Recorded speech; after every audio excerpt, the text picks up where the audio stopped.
முருகா சரணம். வெற்றிவேல் முருகா சரணம். என் அன்பு பிள்ளை, நீண்ட நாளாக நீ என்கிட்ட கேட்டுக்கிட்டு இருந்த உன் பிரார்த்தனையைத்தான் இப்போது நிறைவேற்றி கொடுப்பதற்காக இந்த முருகன் உன்னை பார்க்க வந்திருக்கேன். நாளைக்கு நிச்சயம் நீ எதிர்பார்த்ததெல்லாம் நடப்பதற்கு உரிய மாற்றத்தை உன் வாழ்க்கையில் உண்டாக்குவேன் என் செல்வமே. நீ எப்போதும் தேவையில்லாத விஷயங்களை பற்றி யோசித்து கவலைப்படுறத முதல்ல நிறுத்து. எல்லாவற்றையும் உனக்கு செய்து தர இந்த முருகன் இருக்கேங்கிறத நீ மறந்துட வேண்டாம் என் செல்வமே. முன்னெல்லாம் கூட இருக்கிறவங்களுக்கு ஏதாவது ஒரு கஷ்டம்னா உனக்காக நாங்கள் இருக்கோம்னு உறவுகள் சொல்லி கொண்டு வருவாங்க. இப்போதெல்லாம் நீங்களும் எனக்கு வேணாம், நாங்களும் உங்களுக்காக வரமாட்டோன்னு உறவுகள் எல்லாம் உதறிட்டு ஒத்தி போகிறவங்களா வேணான்னு சொல்லி விலகி போகிறவங்களாக தான் இருக்காங்க. அதனால் இப்போது இந்த கலிகாலத்தில் யாரும் யாருக்கும் தேவையில்லைன்ற மனநிலையில் இருக்கும்போது நீயாகவே யாருக்கும் போய் உதவி செய்கிறேன் நல்லது செய்கிறேன்னு பிரச்சனைகளை இழுத்து உன் தலையில் போட்டுக்காத. யாராவது உதவின்னு கேட்டு வந்தால் மட்டும், தேவைன்னு கேட்டு வந்தால் மட்டும் போய் நில்லு. உறவுகள் மேம்படணும்னா யாரிடமும் அதிகமாக பேச வேண்டாம் என் செல்வமே. நீ 10 நிமிஷத்துக்கு மேலே ஒருத்தர்கிட்ட தொடர்ந்து பேசினாலே உன் பலவீனமும் உன்னை பற்றின ஏதாவது ஒரு ரகசியமும் உன்னையும் மீறி உன் வார்த்தைகளில் வெளிப்பட்டுவிடும். அதனால் எப்போதும் பேசுகிற வார்த்தைகளையும் கவனமாக செய்யும் செயல்களிலும் நிதானமாக இருந்துவிடு என் செல்வமே. நீ சிரிக்கிறது என்னவோ உண்மையான மகிழ்ச்சியோட சந்தோஷமாக சிரிக்கிறேன்னு மற்றவங்க நினச்சிக்கிட்டு இருக்காங்க. ஆனால் பல சமயங்களில் உன் சோகத்தை மறைக்கவும் நீ தோத்து போனதை வெளிக்காட்டாமல் அதிலிருந்து மீண்டு வருவதற்குமாக தான் நீ சிரித்து உனக்குள்ளேயே தைரியத்தை கொடுத்துக்கிறேன்னு எனக்கு மட்டும்தானே தெரியும். தான் மட்டுமே நல்லா இருக்கணும்னு நினைக்கிறவங்களுக்கு மத்தியில் எல்லாரும் நல்லா இருக்கணும்னு நினைக்கக்கூடிய என் அன்பு பிள்ளையான உனக்கு எல்லாவற்றையும் நல்லபடியாக நான் நடத்தி கொடுக்குறேன். பொழுதுபோக்கே இல்லாமல் வேலைன்னு உழைச்சிக்கிட்டே இருப்பதும் தப்பு தான். வேலையே செய்யாமல் பொழுதுபோக்குகளில் மட்டுமே கவனம் செலுத்துவதும் தப்பு தான். வேலையும் செய்யணும், அதுக்கேற்ற மாதிரி வாழ்க்கையும் ரசித்து வாழணும் என் செல்வமே. அதிர்ஷ்டங்கிறது எல்லாருக்கும் எப்போதுமே அமைஞ்சிடாது. உன் வாழ்க்கையில் உனக்கு அதிர்ஷ்டம் உண்டாகும் போது அதை சரியாக அனுபவித்து வாழ கற்றுக்கோ. உனக்கான உதவியை யாராவது எப்போவுமே செஞ்சுக்கிட்டே இருப்பாங்கன்னு நீ ஒருபோதும் எதிர்பார்க்காதே. நீ என்னதான் அடுத்தவங்களை எதிர்பார்த்தாலும், அடுத்தவங்களுக்கு நல்லதே செஞ்சாலும் உனக்கு அவசரத்துக்கு யாரும் இங்கே உதவி செய்ய வரப்போகிறதில்ல. உன் மேலே நீ தன்னம்பிக்கையோடு இருந்தாதான் உன்னால் இந்த உலகத்தில் ஜெயிக்க முடியும். தைரியமும் தன்னம்பிக்கையும் கொண்ட என் செல்ல பிள்ளையான உனக்கு எல்லா வகையிலும் நல்லதே செய்ய நான் இருக்கேன் என் செல்வமே. ஒவ்வொரு குடும்பத்திலையும் யாராவது ஒருத்தர் நல்லவங்களா அப்பாவியா எல்லாத்தையும் விட்டு கொடுத்து போகிறவங்களா பொறுமையாக பொறுப்பானவங்களா இருப்பாங்க. அப்படி உன் குடும்பத்தில் நீதான் பொறுமையான பொறுப்பான எல்லாத்தையும் பார்த்து கொள்கிற பிள்ளையாக இருக்கிறாய். அதை நினைக்கும் போது ஒரு அப்பனா எனக்கும் சந்தோஷமாகத்தான் இருக்குது என் செல்வமே. மற்றவங்க எப்படி வேணா இருந்துட்டு போட்டும், நீ எப்போதும் சரியான உண்மையான பிள்ளையாக இரு. நல்ல உறவுகள் அமைவதற்கெல்லாம் நல்ல புண்ணியம் செஞ்சிருக்கணும் என் செல்வமே. வீடு வாங்குறதுக்கோ, தோட்டம் துறவு காரு வண்டி வாங்குறதுக்கோ, நல்ல உடம்பு ஆரோக்கியமாக இருக்கிறதுக்கோ, கை நிறைய சம்பாத்தியம் வருவதற்கோ அல்லது அந்த சம்பாத்தியத்தை வச்சு வாழ்க்கையில் வளர்வதற்கோ பெரிய புண்ணியம் செய்யணும்னு அவசியம் இல்லை. ஆனால் நல்ல நட்புகளும் நல்ல உறவுகளும் அமைவதற்கு புண்ணியம் பண்ணியிருக்கணும், பூர்வ ஜென்ம புண்ணியமாக இருக்கணும். அப்படி நீ முன்பு ஜென்ம பிறவிகளில் செய்த ஒரு சில நல்ல விஷயங்களும் நன்மைகளும் தான் இந்த பிறவியில் உனக்கான நன்மைகளை நடத்தி கொடுக்க தயாராக காத்துக்கிட்டு இருக்கு. எப்போதும் எந்த குறைபாட்டையும் இந்த முருகன் ஏற்றுக்குவேன். யாராவது தெரியாமல் தப்பு செஞ்சாலும் தவறு செஞ்சாலும் கூட நான் மன்னிச்சிருவேன். ஆனால் கோழைத்தனத்தோடு பயந்துக்கிட்டே வாழ்கிறத மட்டும் என்னால் பொறுக்க முடியாது என் செல்வமே. நீ எப்போதும் எதற்காகவும் பயமோ கவலையோ கொள்ளாதே. இது நம்மால் முடியுமா, அது நமக்கு நடக்குமான்ற சந்தேகமே உனக்கு வேண்டாம் என் செல்வமே.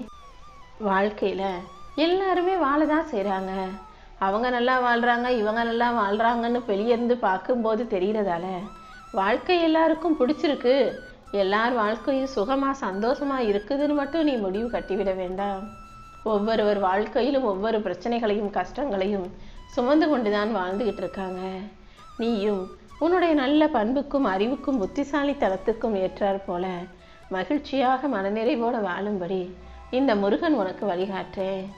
ஊரே பகையாக இருந்தாலும், இந்த உலகமே உன்னை வெறுத்தாலும், கர்ம வினைகள் சூழ்ந்தாலும், நட்பே துரோகமாய் ஆனாலும், நடுமுதுகில் குத்தினாலும், நீ எதை பெற்றாலும் இழந்தாலும் எல்லாமே சரியாயிரும், நல்லது நடக்கும்ன்ற நம்பிக்கையோட நீரு. யார்கிட்ட சந்தோஷமா நீ இருக்கணுமோ அவங்க கிட்ட ரொம்ப உரிமை எடுத்துக்கிட்டு கோவப்படுற. யார் மீது உண்மையிலேயே கோவப்படணுமோ வேற வழி இல்லாமல் அவங்க கிட்ட சிரித்து பேசுகிற. அதை விட உன் மேலே உண்மையான அன்பும் பாக்கசமும் அக்கறையும் கொண்டவர்களிடம் நீ சிரித்து பேசலாம் அல்லவா? இந்த உலகம் பொய்யும் மாயையும் போலியும் நிறைந்த விஷயமாக இருந்தாலும் நீ எப்பவும் எல்லாருக்கும் உண்மையாக இருக்கிறத பார்த்துட்டு தான் உன் அப்பன் முருகன் உன்னை என் பிள்ளையாக தேர்ந்தெடுத்திருக்கேன். முதல்ல தேவையற்ற எண்ணங்களை பற்றி சிந்திப்பதை நிறுத்திவிட்டு வெளியே வா. உன்னை மீறி உன் வாழ்க்கையில் நடக்கிற விஷயங்கள் எதையும் நீ யோசிக்கிறதுல எந்த பிரயோஜனமும் இல்லை. உன்னால் ஒரு விஷயத்தை சரி செய்ய முடியும்னா அதை பற்றி யோசி. சரி செய்ய முடியாத, உன் கையை மீறி கட்டுக்கடக்காமல் நடக்கும் விஷயங்களை பற்றி நீ யோசிக்க வேண்டாம் என் செல்வமே. சின்ன வயசில் நிறைய சேர்த்து வை, பெரிய வயசில் அதை நல்லா செலவழிக்கலாம். ஏன்னா சின்ன வயசுலேருந்தே அந்த சேமிக்க வைக்கிற பழக்கம் வந்துருச்சுன்னா எவ்வளோ பெரிய வயசு ஆனாலும் உனக்கு அனாவசிய செலவு செய்ய மனசு வராது என் செல்வமே.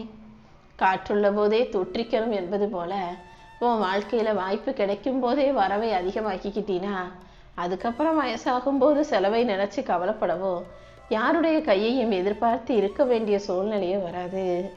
இந்த முருகன் எப்போதும் என்னை தவிர நீ வேறு யாரையும் வணங்கக்கூடாதுன்னு சொல்லவே மாட்டேன். ஏன்னா எல்லா தெய்வங்களுக்குள்ளும் இந்த முருகன் இருக்கிறேன். நீ எதை வணங்கினாலும் யாரை வணங்கினாலும் அதற்குள் நான் இருப்பேன் என் செல்வமே. உன் சிந்தனையும் எப்போதும் தெளிவாக மற்றவங்களை போல இல்லாமல் வித்தியாசமாக இருக்கும்படி பார்த்துக்கோ. ஏன்னா மற்றவங்கள மாதிரியே சிந்திச்சா அதே அளவுக்கு தான் வாழ்க்கை இருக்கும். மற்றவங்களை விட மாறி வித்தியாசமாக துணிவோடு சிந்திக்கும் போதுதான் வாழ்க்கை தனித்துவத்தோடு சிறப்பானதா வெற்றி நிறைஞ்சதாக இருக்கும் என் செல்வமே. ஆளுக்கு ஏற்றார் போல, சமயத்துக்கும் நேரத்துக்கும் ஏற்றார் போல பேசுவதும், சந்தர்ப்பத்திற்கு ஏற்றார் போல நடிப்பும் வாழ்க்கையில் நீண்ட நாள் சந்தோஷத்தை தராது. எப்போதும் எல்லா இடத்துலையும் ஒரே மாதிரி பேசு பழகு. ஆளுக்கு ஏற்ற மாதிரி வேஷம் போடுறவங்களும், சமய சந்தர்ப்பத்துக்கு ஏற்றார் போல நடிப்பவர்களும் வாழ்க்கையில் ரொம்ப சங்கடப்படுவாங்க. நீ எப்போதும் எதை நினைத்தும் பயம் கொள்ளாமல் எல்லா பிரச்சனைகளையும் எதிர்கொள்ள தயாராகு. எல்லா கஷ்டங்களையும் சகிச்சுக்கிட்டு போகணுன்ற எந்த அவசியமும் இல்லை. வாழ்க்கையை பார்த்து பயந்துக்கிட்டே இருந்தீன்னா வரலாறு படைக்க முடியாதல்லவா? பிரச்சனைகள் வரும்போது அதை ஏற்றுக்கிட்டு எதிர்கொண்டு வாழ்க்கையை ஜெயிக்க தயாராகு. துன்பம் துயரம் மதிப்புடன் வாழ்ந்தவனுக்கு நேரும் அவமானம் மரணத்தை விட அதிக துன்பத்தை கொடுக்கும் தான். ஆனால் நீ உன்னால் முயற்சி செஞ்சினா இந்த துன்பங்களையும் துயரங்களையும் அவமானங்களையும் கடந்து வாழ்க்கையை ஜெயிக்க முடியுன்ற உண்மையை புரிஞ்சுக்கோ என் செல்வமே. உன் மனதை நீ கட்டுப்படுத்தி கொள்ளும் போது தேவையில்லாத செலவு செய்யாமல் தேவையில்லாத கஷ்டப்படாமல் பணத்தட்டுப்பாடு வராமல் வாழ்க்கையில் சிறப்பாக வாழ முடியும். வாழ்வில் எப்போது யாருக்கு என்ன மாற்றம் வரும்னு யாராலையும் சொல்ல முடியாது. அதனால் உன் வாழ்வில் வரும் மாற்றங்களை நினச்சி பயப்படாதே. நீ எதை இழந்தாலும் அதை விட சிறந்ததை நிச்சயமாக நான் உனக்கு கொடுப்பேன். உன் வாழ்க்கைக்கான நல்லதை உன் கைகளில் ஒப்படைக்கத்தான் போகிறேன் என் செல்வமே. எப்போதும் நீ என் மேலே நம்பிக்கையோடு இரு. என் மேலே நம்பிக்கையோடு இருக்கும் உனக்கு எல்லா வகையிலும் வெற்றி கிடைக்கும்படி நான் செய்கிறேன். நீ செய்கிற ஒவ்வொரு விடாமுயற்சியும் கண்டிப்பாக உன்னை முன்னேற்றும் என் செல்வமே. வாழ்க்கையில் உனக்கு எதிராக விடப்பட்ட சவால்களை நினைத்து பயப்படாதே. சவால்களுக்கு அடங்கி போகவும் நினைக்காதே. நேர்மையோடும் நம்பிக்கையோடும் நீ அனைத்து சவால்களையும் சந்தித்து வாழ்க்கையை ஜெயிக்க தயாராகு. உன் குடும்பத்தில் உள்ள பிள்ளைகள் நல்லா வாழணும், நல்லா வளரணும் நீ நினச்சினா அவர்களுக்கு அமைதியான அன்பான ஆனந்தத்தை இப்போதே கொடுத்து விடு என் செல்வமே. நீ இன்னைக்கு என்ன உன் பிள்ளைகளுக்கு செய்றியோ, உன் குடும்பத்துக்கு எதை கொடுக்குறியோ அதுதான் நாளைக்கு அவர்கள் மூலமாக உனக்கு திரும்ப வரும். அதனால் அன்பையும் அமைதியையும் மன நிம்மதியையும் கொடுத்தீனா நாளைக்கு அவர்கள் மூலமாக உனக்கு அமையும் வாழ்க்கை மகிழ்ச்சியான வாழ்க்கையாக இருக்கும் அல்லவா? அடிக்கடி நீ வாழ்க்கையில் சோர்ந்து போகிற மாதிரியும் தோல்வி வர்ற மாதிரியும் நினைக்கிற. ஆனால் உண்மை என்னன்னா எல்லா தோல்விகளும் உன்னை விட்டு விலகி போயிட்டுருக்கு. கூடிய சீக்கிரம் உனக்கான வெற்றி மிக பெரிய அளவில் உன்னை வந்து சேர தயாராயிட்டு இருக்கு. நீ கலங்கும் ஒவ்வொரு நிமிஷமும் இந்த முருகன் உனக்காக ஆறுதல் சொல்ல உன் பக்கத்தில் வந்து நிற்கிறேன்றதை புரிஞ்சுக்கோ. உன் வேண்டுதல்கள் எதுவாக இருந்தாலும் அத்தனை உனது பிரார்த்தனைகளையும் நிறைவேற்றும் விதமாக தான் நாளைக்கு உனக்கான மாற்றத்தை உன் வாழ்க்கையில் கொண்டு வரப்போகிறேன். நீ எப்போதும் தொடர்ந்து முயற்சி செய்வதை மட்டும் நிறுத்தாதே.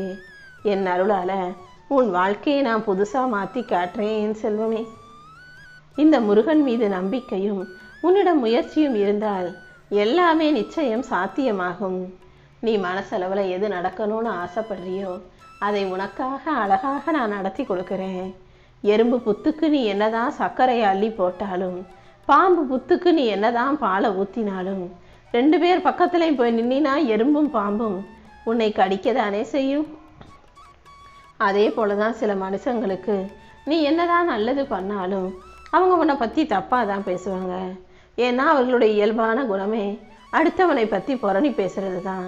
அதனால் நல்லவங்களுக்கு என்ன நல்லது வேணாலும் செய், தீயவர்களுக்கும் கெட்டவர்களுக்கும் நீ நெருக்கில் கூட போகாதேன்னு செல்வமே. எப்போதும் அளவாக பேசு, அடுத்தவங்க பேசுகிறத அதிகமாக கவனி. பேச்சை குறைச்சிக்கிட்டு கவனம் அதிகமாகும் போது கண்டிப்பாக அது உன் வாழ்க்கையை சிறப்பாக மாற்றிடும். உன் நேரம் எல்லாவற்றையும் குணப்படுத்த போது உனக்கான நல்ல நேரத்தை உருவாக்கி உன் வாழ்க்கையில் எல்லாமே நல்லபடியாக நடக்கும்படி செய்வதற்காக தான் இப்போது இந்த இரவு நெருங்கும் வேளையில் இந்த முருகன் உன்கிட்ட பேச வந்திருக்கேன். கடின உழைப்பால் தான் மனிதன் முன்னேற முடியும்னா மூட்டை தூக்குறவெல்லாம் எப்போவே கோடீஸ்வரன் ஆகியிருக்கணும் அல்லவா? உண்மை என்னன்னா புத்திசாலித்தனமும் உழைப்பும் சேரும்போது தான் மனிதனால் முன்னேற முடியும்.